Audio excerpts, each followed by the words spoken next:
এরপর নাম্বার 3 হলো ন্যায় বিচার প্রতিষ্ঠা করা। রাসূল ন্যায় বিচার প্রতিষ্ঠা করেছেন। বিচার সবার জন্য, আইন সবার জন্য কি? আরো জোরে, আরো জোরে। আইন সবার জন্য সমান। সাইয়েদনা ওমর ফারুক রাদিয়াল্লাহু তাআলা আনহু ঘোড়া কিনেছেন। কি কিনেছেন? ঘোড়া। আগে, এখন তো হোন্ডা কেনে, এখন হোন্ডা কিনতে যায় না, আগে কি কিনতে যেত? ঘোড়া। ঘোড়াওয়ালার কাছ থেকে ঘোড়া নিয়েছেন, টাকা পয়সা দিয়েছেন, বুঝে শুনে নিয়ে ঘোড়া নিয়ে বাড়িতে আসতেছেন। ঘোড়ার 4টা পা অকেজো হয়ে গেছে, ঘোড়া বসে গেছে। উনি রাগ করে গিয়ে ঘোড়াওয়ালাকে বললেন, তামসা খারাপ করছো না, এই ঘোড়া আমি নেব না, ঘোড়া ফেরত নাও। অসুস্থ ঘোড়া কেন দিয়েছ? সঙ্গে সঙ্গে ঘোড়াওয়ালা বলতেছে, আমিরুল মুমিনিন, আমি আপনাকে অসুস্থ ঘোড়া দেইনি, সুস্থ ঘোড়াই দিয়েছি। আপনি দেখে নিয়েছেন ঘোড়া, আমি দেখে নিয়েছি টাকা, লেনদেন শেষ, আমি এই ঘোড়া ফেরত নেব না। সাইয়েদনা ওমর ফারুক বললেন, না, আমি এই ঘোড়া নেব না। শেষ পর্যন্ত তিনি বলেই ফেললেন যে আমি তোমার ঘোড়া তোমাকে দেব, তুমি আমাকে টাকাটা দিয়ে দাও। এখন ঘোড়াওয়ালা বলতেছে, আমিরুল মুমিনিন, এখানে আপনার কথাও ঠিক নেই, আমার কথাও ঠিক নাই, আপনি একটা বলছেন, আমি একটা বলছি, চলেন আমরা আদালতে যাই। কে বলতেছে? বলেন, কে বলতেছে? কাকে বলে? কাকে বলতেছে বলেন? ঘোড়াওয়ালা কোথায়? আর 40টা রাষ্ট্রের রাষ্ট্রপ্রধান কোথায়? খলিফাতুল মুসলিমিনকে হুমকি দিয়ে বলতেছে, হুমকি তো এটা, চলেন আমরা আদালতে যাই। ওমর ফারুক মাথা নিচু করে বললেন, তাই তুমি কি আদালতেই যাবে? হ্যাঁ চলো, আইন সবার জন্য সমান। সোজা তিনি চলে গেলেন এক সাধারণ ঘোড়াওয়ালার সাথে আদালতে। আদালত প্রাঙ্গণে যে বিচারপতির সামনে গিয়ে যখন দাঁড়াইছেন ওমর ফারুক, বিচারপতি লাফ মেরে দাঁড়ায় গেছে চেয়ার থেকে, দাঁড়ায় বলে, আপনি এই জায়গায় কেন? সাইয়েদনা ওমর ফারুক বলছেন, বিচারপতি, আমাকে দেখে বিচার করবা না। সুবহানাল্লাহ বলবেন না? আমি ওমর, আমাকে দেখে যদি বিচার করো, তোমার বিচারপতির ন্যায্য, তোমার বিচারপতির যে ন্যায় দিক, এটা নষ্ট হয়ে যাবে। তুমি তোমার অবস্থা থেকে আমার দিকে না তাকিয়ে বিচার করো। বিচারপতি দুজনের কাছ থেকে শুনলেন কথা। শুনে বিচারপতির নাম হলো কাজী সুরাইহ ইবনুল হারিস আল কিন্দি রাহিমাহুল্লাহ। তিনি বলতেছেন, আমিরুল মুমিনিন, আল্লাহর কসম করে বলি, আমি আপনাকে ভালোবাসি, আমি আপনাকে মহাব্বত করি, কিন্তু দুজনের বক্তব্য শোনার পরে আমার কাছে যতটুকু মনে হয়েছে, বিচার যদি করতে হয়, আজকের রায়টা আপনার পক্ষে যাবে না, আজকের রায়টা সম্পূর্ণ ঘোড়াওয়ালার পক্ষে চলে যাবে। আল্লাহু আকবার বলেন। সাইয়েদনা ওমর ফারুক বলেন, কেন একটু বলো, আপনি আমাকে বুঝায় দেন। তিনি বললেন, আপনি ওমর, আপনি আমার সামনে এখন আছেন, আপনি বাড়ি পর্যন্ত যাবেন সুস্থ অবস্থায়, তার গ্যারান্টি কি? গ্যারান্টি নাই তো। ঘোড়া অসুস্থ হয়েছে, গ্যারান্টি কি? আল্লাহু আকবার বলবেন না? আপনার মালিকানায় চলে আসছে, কোনো কমপ্লেন দেওয়া যাবে না। সাইয়েদনা ওমর ফারুক মাথা নিচু করে সেখান থেকে ফিরলেন বাড়িতে। পরের দিন মজলিসে শুরার বৈঠকে বসেছেন। সেই বৈঠকে বলে ফেললেন, শোনো, একজন বিচারপতিকে পেয়েছি, খুব সাহসী বিচারপতি, সে আমার বিরুদ্ধে রায় পর্যন্ত দিতে পারে। এই লোকটাকে সাধারণ বিচারপতি না বানায় তাকে চিফ জাস্টিস বানায় দেওয়া হোক। আল্লাহু আকবার বলেন। তাহলে খলিফার বিরুদ্ধে রায় দিলে তার মানে পোস্ট কমে না বাড়ে? কি তার পদোন্নতি হয় না? কি কি ডিমোশন না প্রমোশন? প্রমোশন। আল্লাহু আকবার বলেন। আর আমার দেশে রাষ্ট্রপতির বিরুদ্ধে ফায়সালা দিলে পাগলা বানায় বাইরে পাঠায় দেয়। এরকম রেকর্ড আছে না নাই? আছে। সম্মানিত ভাইয়ের, আইন সবার জন্য সমান। চুরি করে ধরা পড়েছে এক মহিলা, ধনী পরিবারের মহিলা, তার নাম ফাতিমা, আমার নবীর মেয়ের নামও ফাতিমা। ধরা পড়ছে, রাসূল বললেন, হাত কাট, আস-সারিকু ওয়াস-সারিকাতু ফাকতাউ আইদিয়াহুমা, হাত কাটো। সাইয়েদনা ওমর ফারুক তাদের সুপারিশ শুনে তিনি রাসূলকে এসে বলতেছেন, হুজুর, সম্ভ্রান্ত পরিবার তো, দেখুন তো হাতটা না কাটলে হয় কিনা, কোনোভাবে দেখুন তো বাঁচানো যায় কিনা। আমার নবীজির চেহারা লাল হয়ে গেছে।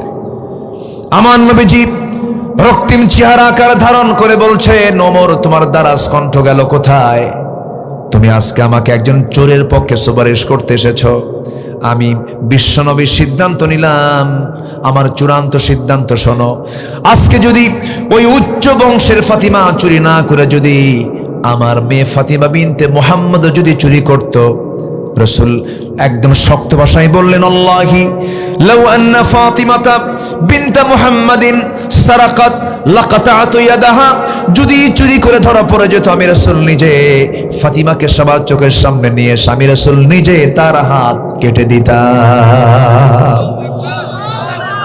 আমার বন্ধুগণ, আল্লাহ রাব্বুল আলামিন সূরা শূরার ভিতরে এমন একটা আয়াত দিয়েছেন যে আয়াতের ভিতরে বান্দাকে সতর্ক করে ওয়ালা তাতাফাররাকু ফি শব্দ বলেছেন। কোন কাজ করতে গিয়ে মতপার্থক্য সৃষ্টি করা যাবে না তাও জানিয়ে দিয়েছেন।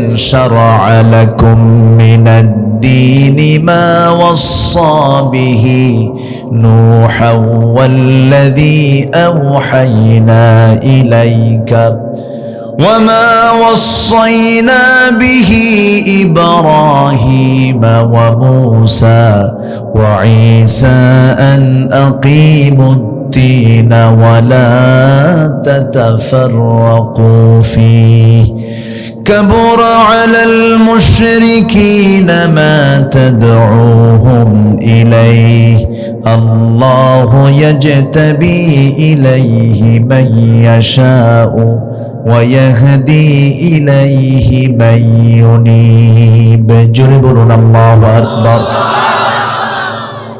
سورة الشورى আয়াত নম্বর 13 মহান রব্বুল আলামিন চূড়ান্ত আকারে বলছেন, তোমাদের জন্য দ্বীনকে আমি চূড়ান্ত করেছি যা আমি নূহকে দিয়েছিলাম, ইব্রাহিম, মুসা, ঈসা সবাইকে মর্মে নির্দেশ দিয়েছি। তোমরা কি করবে? আল্লাহর জমিনে সকল দ্বীনকে পরাজিত করে আল্লাহর দ্বীনকে প্রতিষ্ঠার সংগ্রামে এগিয়ে যাবে। সাবধান, মত পার্থক্য সৃষ্টি কিন্তু করা যাবে না। কার কথা? আসতে বলবেন না, কার কথা? আল্লাহ জানেন একামতে দ্বীনের কাজে সবাই আসবে না, ফতুয়াবাজি করবে। একটা গ্রুপই আছে আমার দেশে খালি হারাম কয়, এটা হারাম, ওটা হারাম, কিয়ামত পর্যন্ত হরতাল হারাম, কিয়ামত পর্যন্ত। বুঝলেন? মানে ওদের মুখেই শুধু এটা হারাম, ওটা হারাম, ওটা হারাম। ওদের কিতাবের নামই একটা আছে, কিতাবুল হারাম। কি ঠিক আছে না? এটা আল্লামা সাইদি বলেছিলেন বহু আগে। এই কথাটা আমার কানে ভাসে মাঝে মাঝে। আল্লাহু আকবার। এই মাহফিলে আসলে তার কথাটা সবার আগে মনে পড়ে। পাখিটা তো চলেই গেল, উনি হাসি দিয়ে চললেন কিন্তু আমাদেরকে কাঁদিয়ে গেলেন, তাই না? উনি কি কখনো কেঁদেছেন বলেন তো? জেলখানায় থেকেছেন কিন্তু হাসি মুখে থেকেছেন, কখনো মন খারাপ করেননি। আমার জীবনের ফার্স্ট হজের সফর 2009 সাল, আমি হজে যাই। আল্লাহর ফায়সালা সেই বছর আল্লামা সাইদির শেষ হজ, ওনার জীবনের শেষ হজটা উনি রয়্যাল গেস্ট হয়ে হজে যান। সেই হজের সফরে ওনাকে প্রশ্ন করা হলো, হুজুর দেশের অবস্থা খুব খারাপ, টিপাই মুখে বাদের আন্দোলন তখন চলছে চূড়ান্ত আকারে, চরম ষড়যন্ত্র শুরু হয়ে গেছে। সেই সময় ডক্টর মনমোহন সিং ইন্ডিয়ার দায়িত্বে আছে। সেই সময় একটা মাস্টার প্ল্যান করে একটি বিতর্কিত ট্রাইব্যুনাল গঠনের প্রক্রিয়াও চলতেছিল। ঠিক সেই সময় আমরা সবাই মিলে তাকে পরামর্শ দেওয়া হলো, হুজুর আপনি যাবেন না, আপনি দেশে থেকে যান, আপনার বিরুদ্ধে মামলা হবে, আপনাকে জেলে ঢুকতে হবে। উনি মুস্কি হাসি মেরে বললেন, সাইদি পালায়া থাকার মানুষ না। আল্লাহু আকবার বলেন। সাইদি পালায় না। আমার জনগণ, আমার দল, আমার ভাইরা মানবতার জীবন যাপন করবে, সাইদি বাইরে আরামে নিরাপদে থাকবে। এই চরিত্র রাসূল আমাকে শিখান নাই। বুক উঁচু করে দেশে ফিরবো, ফিরেছেন দেশে, মামলা হয়েছে, জেল কেটেছেন, নির্যাতন নিপীড়ন সহ্য করেছেন। 13টা বছর অমানবিক নির্যাতন করা হয়েছে। শেষ পর্যন্ত চিকিৎসার নাম করে নাটক তৈরি করে দিল্লির প্রেসক্রিপশনে হসপিটালে নিয়ে বিষ প্রয়োগ করে তাকে শহীদ করা হয়েছে। তাফসীর মাহফিলের এই প্ল্যাটফর্ম থেকে সুস্পষ্ট ভাষায় জানান দিতে চাই, আল্লামা সাঈদীর খুনের সঙ্গে যারা জড়িত অবিলম্বে তাদেরকে প্রকাশ্যে ধরে আনা হোক, চূড়ান্ত শাস্তি নিশ্চিত করা হোক। রাজি আছেন কারা কারা? হাত উঁচু করে দেখাল মুসলমান।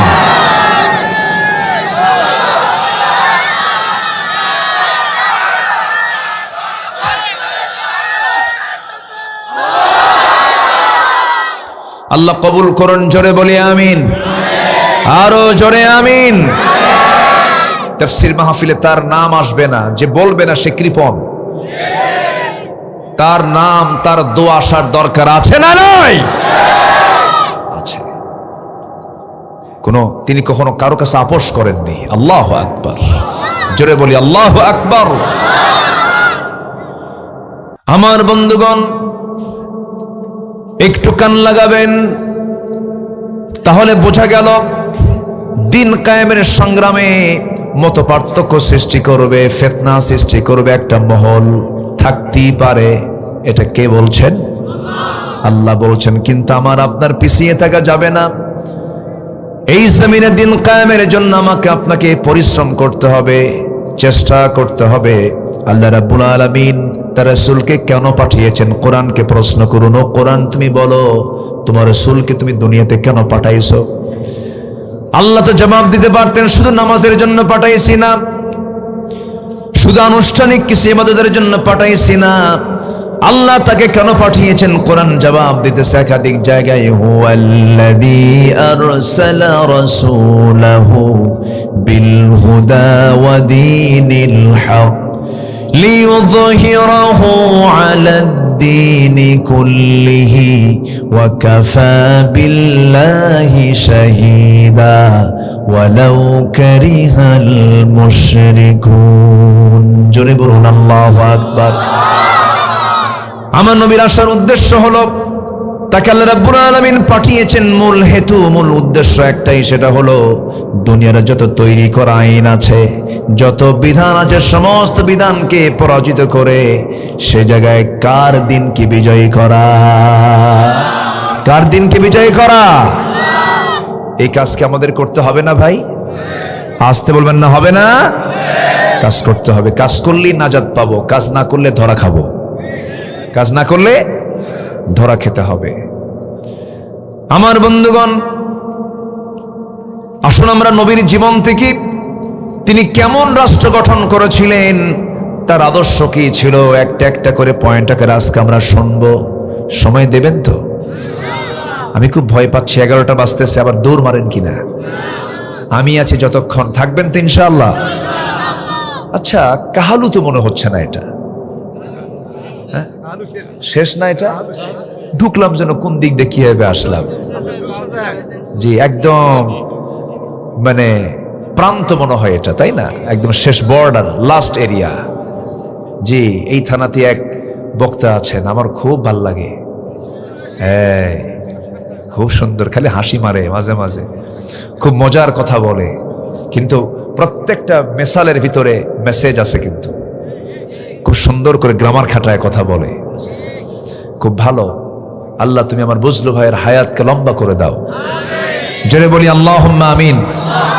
দেখা হলে আমার সালাম দিবেন, যে মাহফিলে দোয়া করেছেন, আমি দোয়া করেছি, এবং তাকে সালামটা জানাবেন। এই সম্পদ, এগুলো জাতির সম্পদ। তাকে চেনে না এমন লোক খুব কম আছে দেশে। খুব সুন্দর করে হুঁশনাই নামে বেশি চিনে আরো। হ্যাঁ, একটা ওয়াজ আছে হুঁশনাই, আছে না?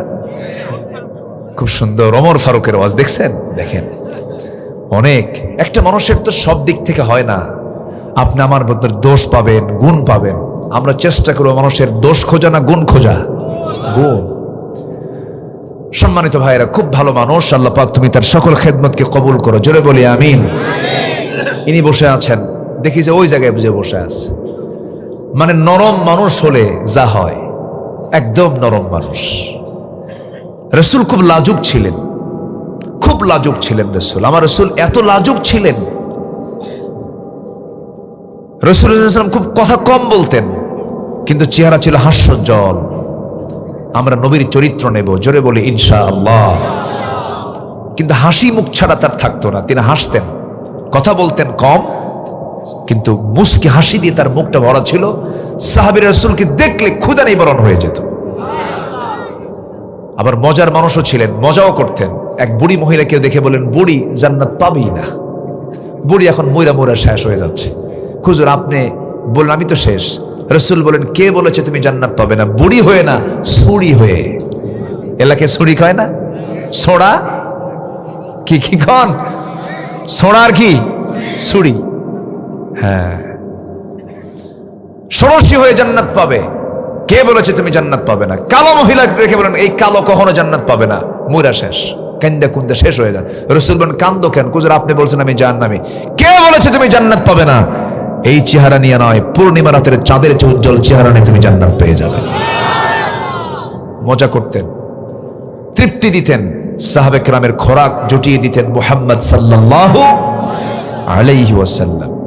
সম্মানিত ভাইরা, আসুন ধীরে ধীরে আমরা আমার নবীজি কেমন রাষ্ট্র গড়েছিলেন, কেমন ধরনের শাসন তিনি পদ্ধতি চালু করেছিলেন, সেই একটা স্ট্রাকচার। আজকে তো আমার দেশে এখন সবচেয়ে বড় সমস্যা হলো গদি সমস্যা।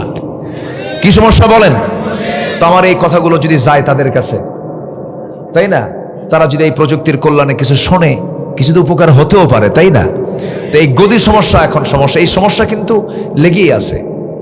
দেখেন না, যে একবার চড়ে সুপারগুলো আটা দিয়ে বসে আর ছাড়ে না। কি অবস্থা দেখেন, নামতেইছে না।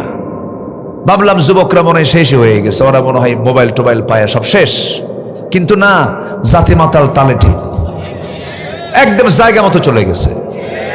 জায়গা মতো গিয়ে বলছে, মাত্র 45 মিনিট সময় দিলাম, গণভবনে গিয়ে আমরা লাঞ্চ করব।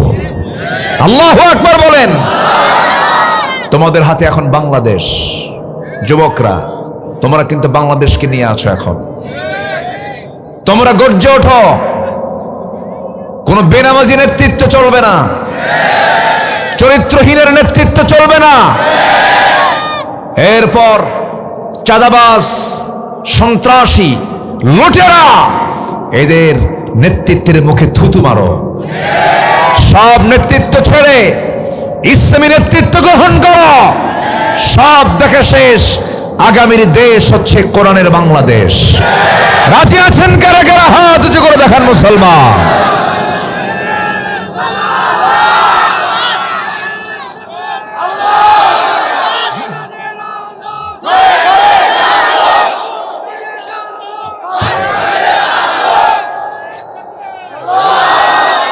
হাত নামান। আল্লাহ কবুল করুন, জোরে বলি আমিন। এই কাহালতে আমার এক চাচা আছেন, তায়েব আলী, চেনেন তো? আরে কি আল্লাহওয়ালা মানুষ, ভাবতেছেন চিনি না? গোটা দেশ চিনি।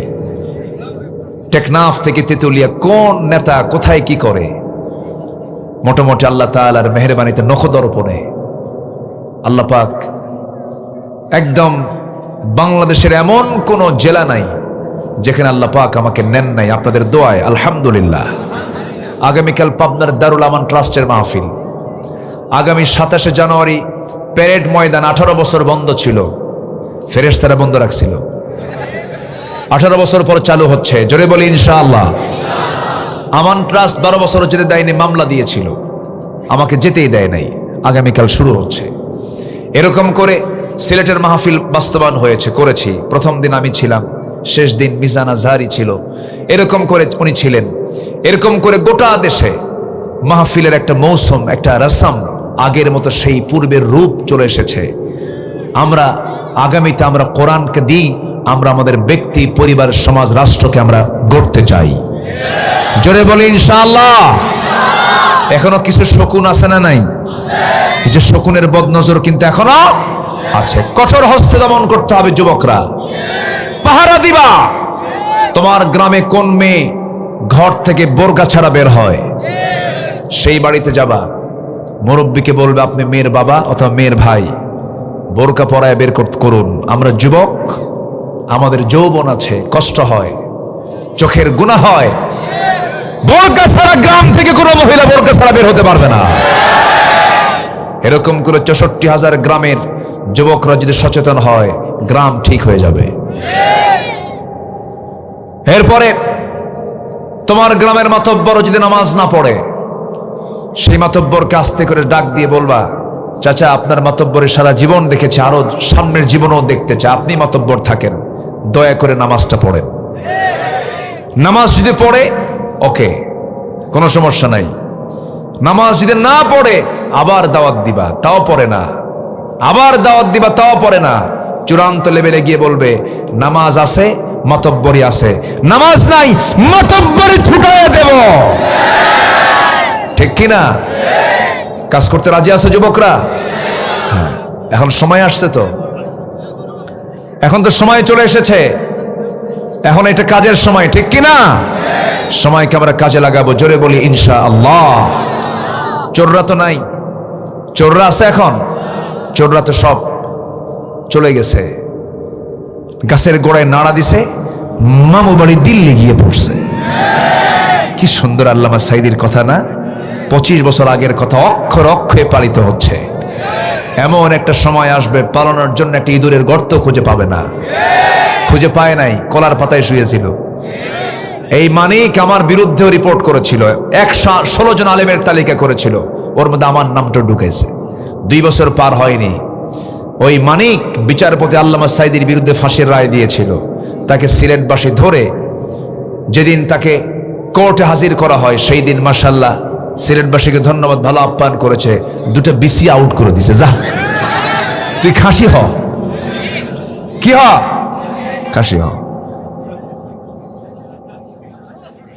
আরো কিছু দেখবেন আপনারা, আরো কিছু আসবে সামনে। ঠিক কিনা? সম্মানিত বন্ধুগণ, একটা দেশের শীর্ষস্থানীয় ধনী, চিন্তা করুন, একটা গ্রুপের মালিক ওরফে দরবেশ বাবা। চিন্তা করুন, টাকা দিয়ে লাভটা হলো কি? পারলো না, দাড়ি কাটলো, দাড়ি কেটে মাথার চুল কালো বানালো, আবার নৌকায় চড়ছে। করেন তো, ধরা তো খাবি। নৌকায় চড়ে পালাতে লাগলো, কোস্টগার্ড ধরে ফেলছে। ধরে ফেলে বলে, স্যার আইনমন্ত্রীকে বলতেছে, স্যার আপনাকে চিনছি, তাহলে চলেন থানায় চলেন। আইনমন্ত্রীকে, আমি কি একে আসছি নাকি? আমি তো জামাতের সাথে আসছি। মানে কে? কই যে বসে আছে, কে মাথার চুল কালো লোকটা কে? কে ভালো করে দেখো, ওটাই দরবেশ। কি কথা কি বোঝা যায়? কথা বোঝা যায়? ওরা আলেমদের কেউ বেইজ্জত করতে চেয়েছিল, আল্লাহ ওদেরকে নেংটা করে উলঙ্গ করে দিয়েছেন,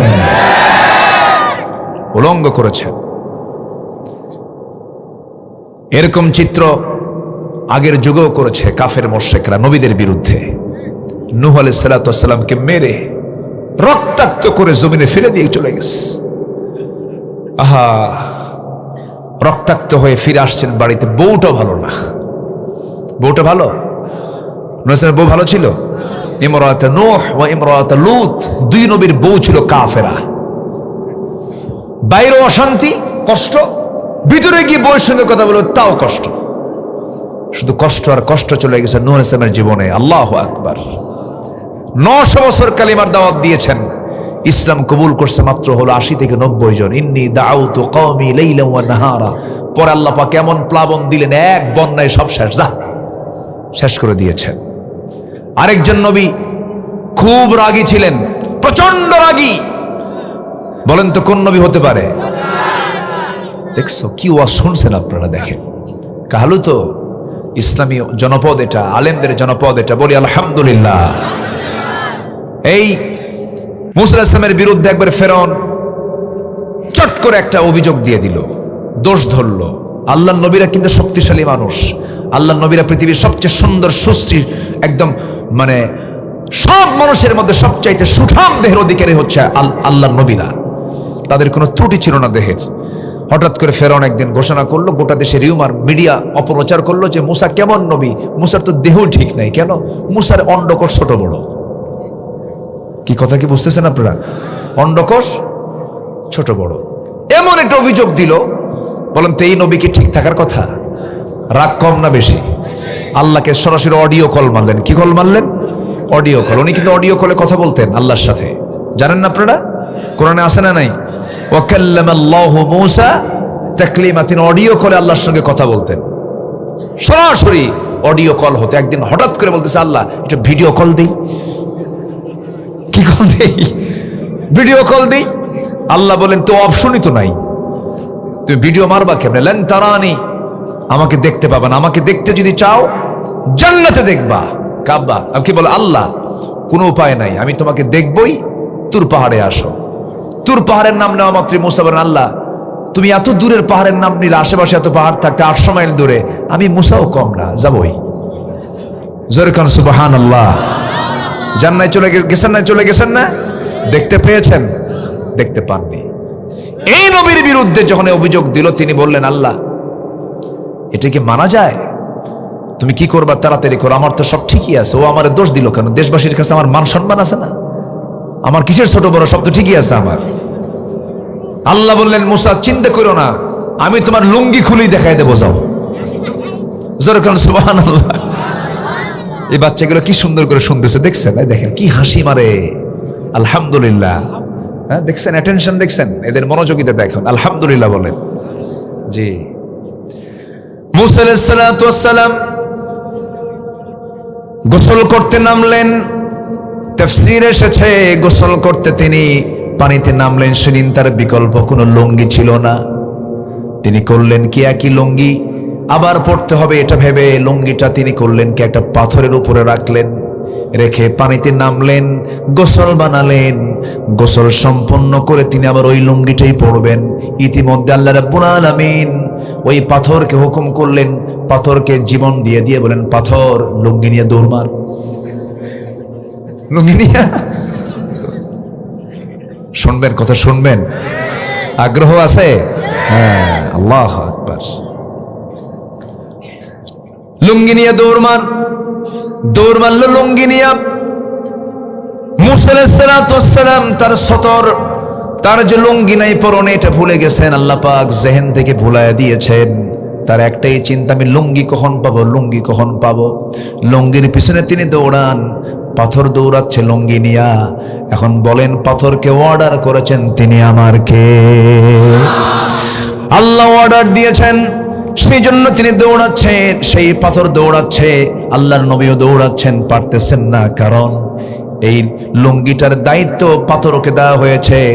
পাথরের যদিও জীবন নাই, কিন্তু জীবন দিতে পারেন তিনি আমার কে? এই মাটি থেকে আমার জীবন, এই মাটি থেকে আমার সৃষ্টি, এই মাটির দেহে জীবনটা দিয়েছেন তিনি আমার কে? মাটিতে যদি জীবন দিতে পারেন, তিনি কি পাথরে জীবন দিতে পারেন না? অবশ্যই পারেন। পাথর নিয়ে যখন দৌড়াচ্ছিল লুঙ্গিটা নিয়ে, উনিও পিছে পিছে দৌড়ান। শেষ পর্যন্ত ফেরাউন তার সভাসদবৃন্দকে, ক্যাবিনেট মন্ত্রীদেরকে নিয়ে যেখানে বৈঠক করতেছিল, সেই জায়গায় গিয়ে পাথর গিয়ে থেমে গেছে লুঙ্গি নিয়া। উনিও পিছে পিছে আসতেছেন, সরাসরি সামনে দাঁড়ায় গেছেন। ফেরাউন তার সমস্ত মন্ত্রী পরিষদ সব নিচের দিকে তাকায় দেখে, সব ঠিকই আছে। আল্লাহু আকবার বলবেন না? আলেমদের যে কোনো দোষ নাই, আল্লাহ পাক সব ওপেন করে দিয়েছেন। রব্বানা যালামনা আনফুসানা ওয়া ইল্লাম তাগফির লানা ওয়া তারহামনা লানাকুনান্না মিনাল খাসিরিন। গভীর রাত, নিঝুম রাত, ঝিমানো রাত্রিতে চাঁদের মতো চেহারা নিয়া তোমার শাহী দরবারে কাঙ্গাল ভিখারির মতো দুটো হাত পেতেছি। আল্লাহ গুনার দিকে নজর দিও না, বান্দা মনে করে তামাম জিন্দেগীর গুনাহগুলোকে মাফ করে দাও। জনম দুঃখিনী মা, জনম দুঃখী বাপ, জনম দুঃখিনী মা যারা দুনিয়া থেকে বিদায় নিয়েছেন, জিন্দেগীর গুনাহগুলো মাফ করে দাও, কবরগুলোকে জান্নাতের টুকরা বানায়া দাও। আব্বা আম্মার জন্য কি দোয়া তাও শিখিয়ে দিয়েছ। রব্বির হামহুমা কামা রব্বায়ানি সগীরা। সবাই বলুন, রব্বির হামহুমা কামা রব্বায়ানি সগীরা। আল্লাহ তাআলা বিশেষ করে মাহফিলটার আয়োজন করলেন যারা, শোনার জন্য কষ্ট করে আসলেন যারা, বিনিময়ে কিয়ামতের কঠিন ময়দান যেদিন কেউ কাউকে চিনবে না, এমনকি মা সন্তানকে পর্যন্ত স্বীকার করে বসবে। যেদিন মানুষ কাঁদতে কাঁদতে চোখের পানিগুলো ফুরে যাবে, চোখ থেকে রক্ত বের হওয়া শুরু হয়ে যাবে, সেই কঠিন মুসিবতের দিন এই মাহফিল সবার জন্য নাজাতের মাধ্যম তুমি আল্লাহ বানাইয়ে দিও। ও আল্লাহ, যুব সমাজ মাহফিলটার জন্য বড় মেহনত করেছে আল্লাহ। হাসান ভাই সহ সবার নাম তো আমার জানা নাই। যুব সমাজ আজকে নাটক না দিয়ে, সিনেমা না দিয়ে, যাত্রা না দিয়ে মাহফিলের ডাক দিয়েছে। আল্লাহ তাদের সকল উদ্যোগকে তুমি দয়া করে কবুল আর মঞ্জুর করে নাও। আমার আওয়াজ যারা যারা শুনতে পাচ্ছেন, যেখানে হাত তুলেছেন সবার হাতগুলোকে চালায় নাও। আশপাশে কত কবরবাসী অসহায়ের মতো কবরে শুয়ে আছে, আমরা একদিন ওই কবরের বাসিন্দা হব। আল্লাহ, ওই কবরে গিয়ে আমরা কি জবাব দেব জানি না। আমাদের আমলনামা খুব দুর্বল। আল্লাহ, আমলনামা মজবুত করে দিও। আল্লাহ, তুমি যদি প্রশ্ন করো জবাব দিতে পারবো না। তুমি যদি আমাদেরকে ধরে ফেলো পাকড়াও হয়ে যাব, আমরা নাজাত পাবো না। আল্লাহ গো, তুমি আমাদের রব, মেহেরবানি করে আমাদেরকে তুমি আল্লাহ মাফ করে দিও।